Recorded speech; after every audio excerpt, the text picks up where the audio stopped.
What is each denomination's favorite Bible verse? Of course, none of these denominations have an official favorite verse, and you can't speak for every individual in these denominations, but each of these denominations have particular verses that they like to milk to support their theological beliefs.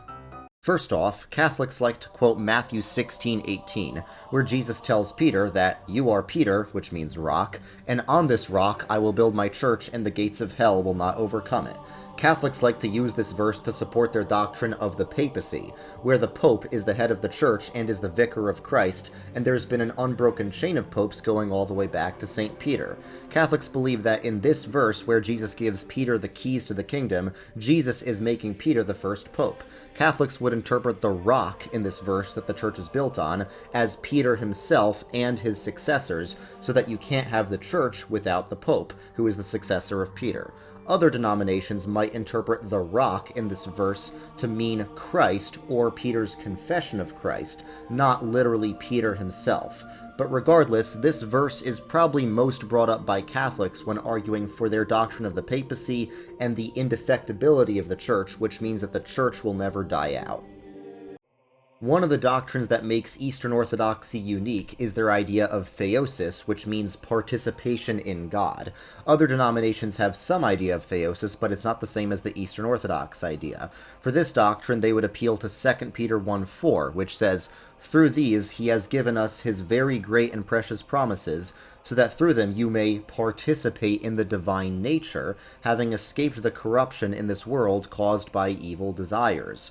Orthodox believe that by practices of asceticism, escaping the corruption of this world, and other holy mysteries of the Church, we can achieve theosis, which is union with God, participation in God. What does this mean? Orthodox believe in an essence-energies distinction. The essence of God is what he is in and of himself, and that is a mystery to us. We can never participate in that. Only the three persons of the Trinity can.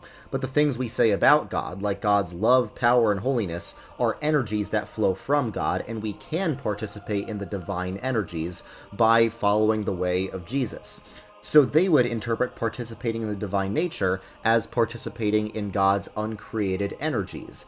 Other denominations, like Protestants, would interpret theosis as union with the humanity of Christ, not literally partaking of God's eternal uncreated divine energies.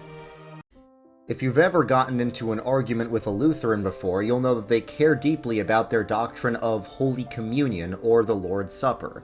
They believe that in Luke 22:19, where Jesus took bread, gave thanks and broke it, and gave it to his disciples and said, "This is my body given for you," Jesus was speaking literally, because is means is. Lutherans strongly reject the idea that the Lord's Supper is just a symbol or a remembrance.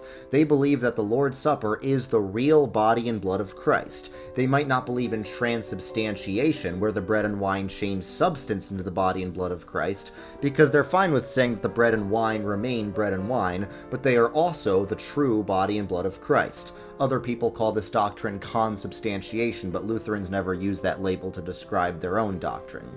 Other denominations might interpret this verse in a more symbolic manner, because at the end of it, it says, "Do this in remembrance of me," but Lutherans would respond by saying, just because it is a remembrance doesn't mean it's not literally the body and blood of Christ as well.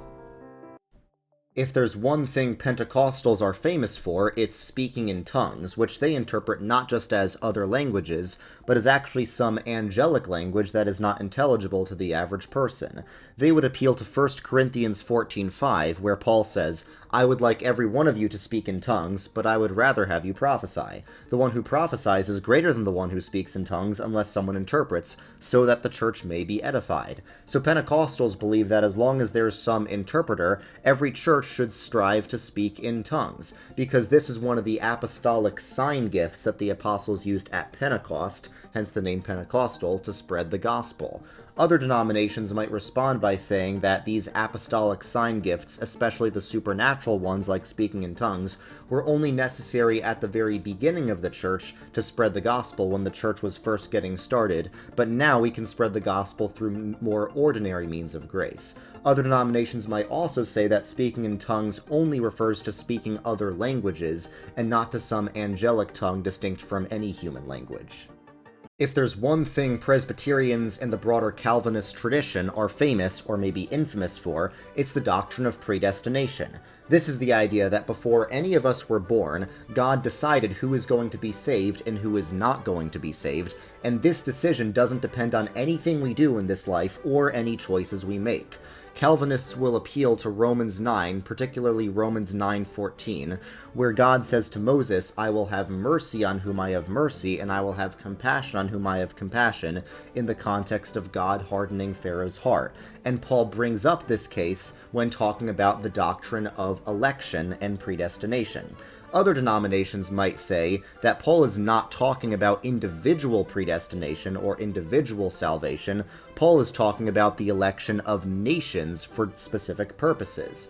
So this is not talking about who is going to be saved and who is going to be damned on an individual level. This is talking about which groups of people God will use for his purposes and which groups he will not.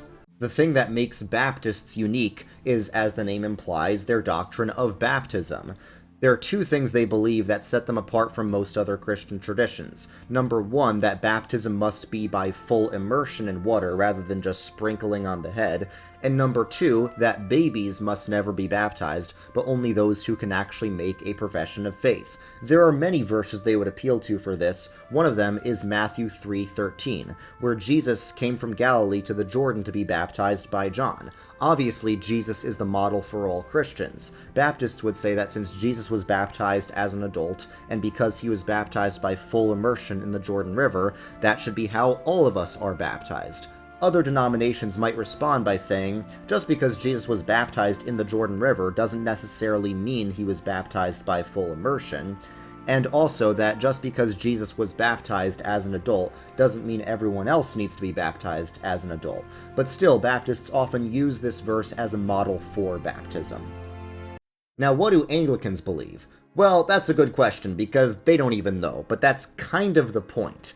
In Anglicanism, they all agree on the core doctrines of Christianity, but there is a lot of liberty on secondary issues. Some Anglicans seem more Catholic, and some seem more Protestant. Some have more elaborate high church liturgies, some have more simple low church liturgies. Some Anglicans believe in predestination, some Anglicans have a more Arminian view. Some Anglicans believe in transubstantiation, some Anglicans have a Reformed spiritual presence view. So they would often appeal to Romans 14:13, which says, "Therefore, let us stop passing judgment on one another. Instead, make up your mind not to put any stumbling block or obstacle in the way of a brother or sister." So the theological and liturgical liberty in Anglicanism is not a bug, it's a feature. They try to be eclectic and take the best parts from other Christian traditions.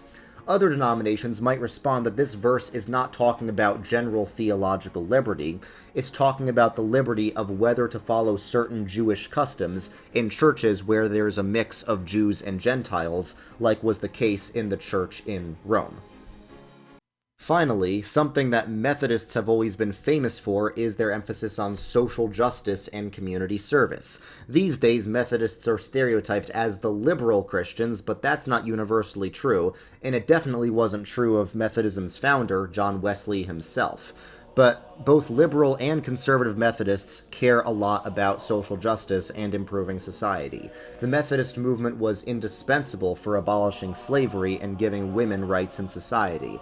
So they would appeal to Micah 6:8, which says, "He has shown you, O mortal, what is good. And what does the Lord require of you? To act justly, and to love mercy, and to walk humbly with your God." And honestly, I don't see how any denomination could interpret this verse differently. All denominations know that it's important for the church to do justice, but of all the denominations, Methodists have probably been the best at doing this. So all the denominations have their distinct theological beliefs. That's why we have denominations. But what all the denominations will agree upon is the essential message of the gospel, which is very well summarized in John 3:16, which says, "For God so loved the world that he gave his one and only Son, that whosoever believes in him shall not perish but have eternal life."